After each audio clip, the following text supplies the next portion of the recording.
Now, I'm joined in the studio by June, who's here to talk to us about Carers Week, which is this week, isn't it? It is indeed, yeah.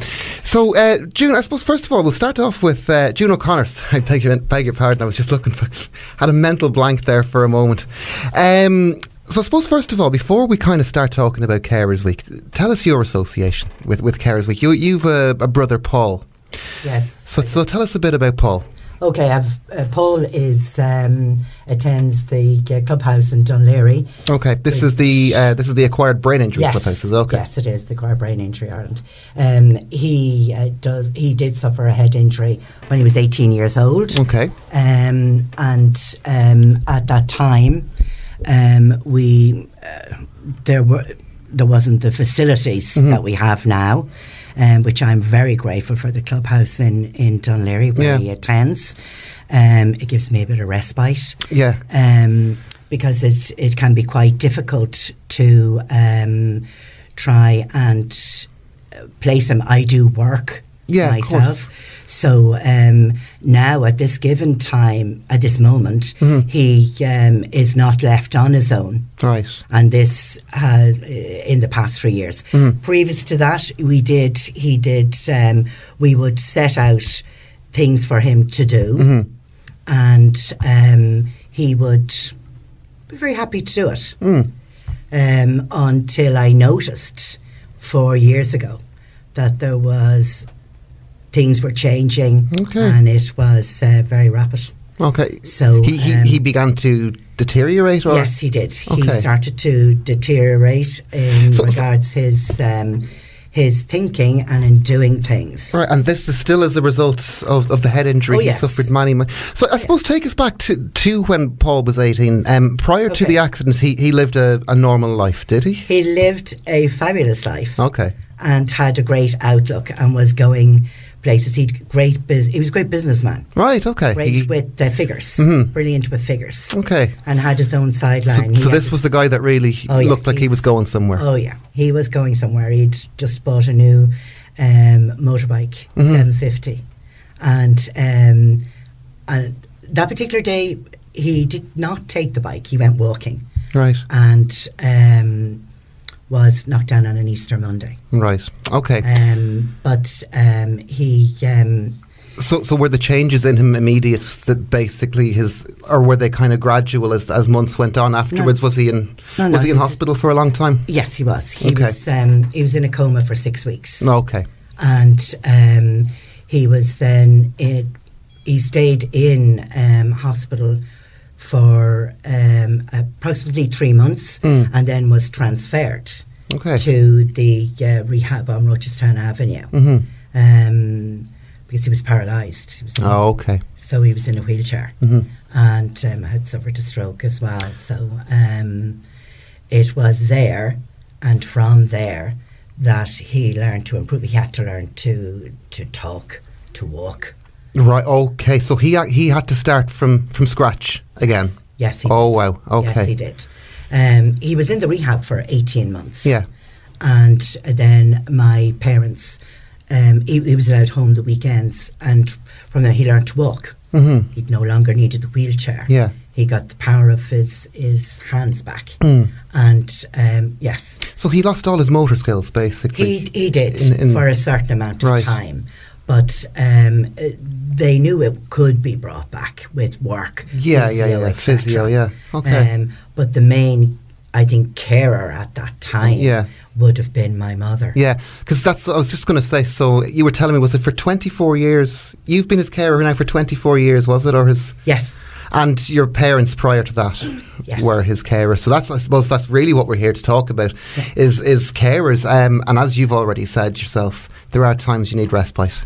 Oh yes. That's because it's something it's something I have heard of before. You know, because I mean, their carers exist in so many. For so many different people in so many different situations, and you do always hear that the carers need respite as well. It's not just the people who have suffered the accident or whatever. The people who are looking after them need a break as well, because you work very hard, in fairness, and it's round the clock. It's not shift work. It's round the clock. And as you've already said, you have to work as well.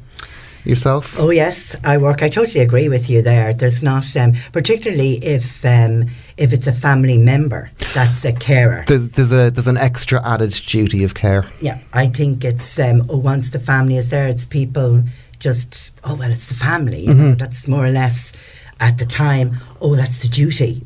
You know, of the family. Yes, I do hold down a full-time job. I have to organise for someone to be with my brother when he's not in the clubhouse, and every evening he has dinner with me because he no longer can do for himself. You cook for him as well? Yes, I do. Okay. We organise his clothes. Right.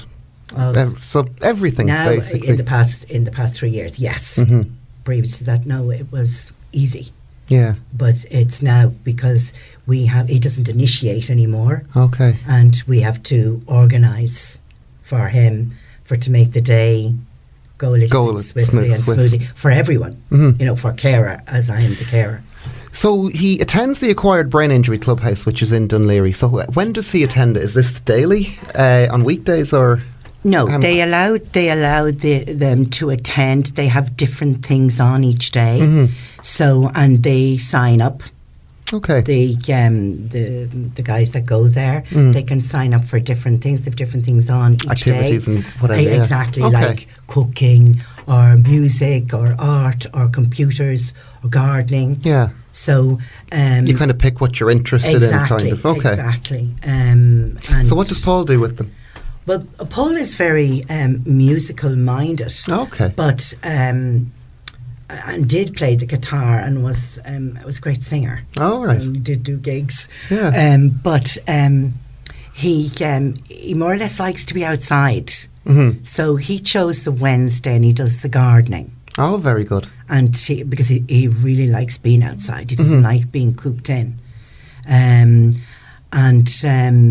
I don't know whether he'll take up the music. He does, because his memory is quite bad and he doesn't retain.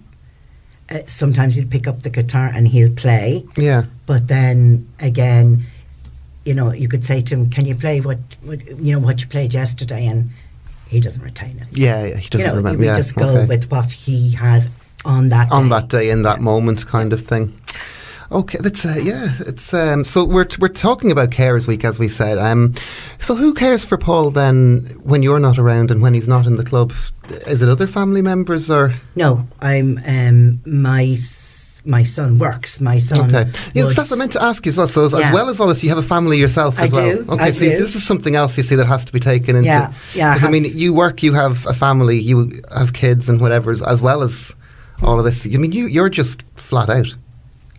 To the max. To the max. To the max. So anyway, as I was saying, so who stays with Paul then when you're not around? I have my son, okay, who got married last year, and he helps me out quite a lot. Yeah. I have another John helps me out.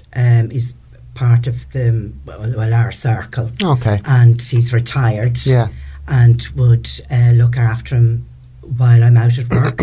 Yeah. And then the weekends, it's quite difficult to go out now. Yeah. Or if I get him in the car and bring him for coffee or lunch, yes, it's tremendous. Yeah. But it's to get him in there. Yeah. The weekends, I would give him quite a lot of time. Okay. At the weekend, and he'd always be around me in the mornings, on the Saturday morning, the Sunday morning. Yeah.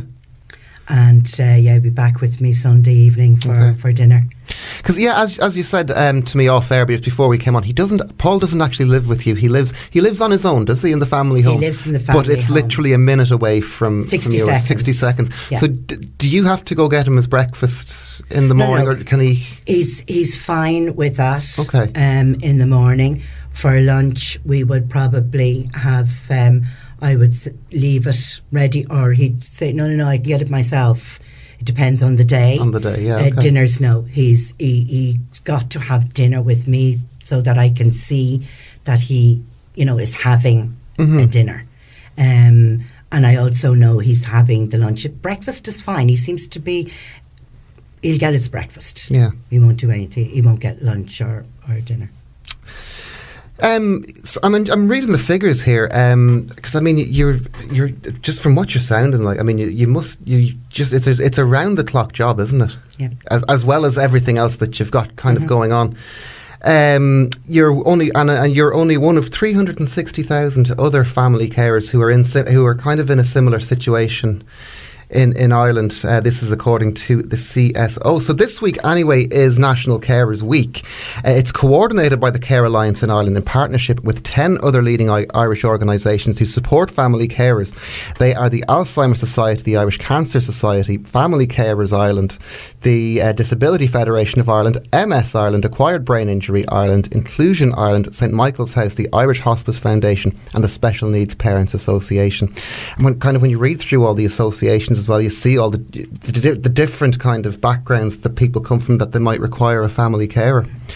So there's loads of events taking place during National Carers Week, and they are county by county, and they're being uploaded onto. They'll also be available to be viewed on the Carers Week website as well, which is carersweek.ie, and they will be updated as more events are organised as well. Though last year events took place in every county in Ireland. Do you know about any of the events that are taking place this year? Yeah, we're doing a walk this week okay. for the clubhouse. Okay. So because we're out near Dunleary, which is really nice, we'll be doing a walk. Oh, very nice. The some of the members there. I'll be there myself also. Brilliant. This is down the coast or whatever. Yes, it is. Yeah. Okay, so how do people get involved in this then if they want to with the walk? Well, I think I know from myself, I would say it in work and try and just word of mouth and whatever, yes, Well, on my part, yes, but I think the clubhouse have set up and they send out various flyers. Oh, cool. Very good. I know I received my letter anyway, and of course my phone call. Don't forget the walk. Don't forget the walk. So when did you say it's taking place? It's taking place on tomorrow. 13th, yeah. Tomorrow's the 13th. Right, what time is it at? It was 11 o'clock. Well, I'll be there at 11. Okay, that's 11 a.m. Is it? Whereabouts? Where's the meet point for it? We'll be meeting in Dunleary near the clubhouse. Near the clubhouse. And then walking straight down to the pier. Okay, brilliant. Well, there you go. If anybody's in and around Dunleary tomorrow, there's a nice way to get out, get some exercise. And it's all to spread awareness as well for carers. Listen, June, thank you very much indeed for coming in to tell us your story and tell us all about that this morning. And listen, we wish you the very best of luck for the future as well. Thank you very much for having me. No problem. Thank you.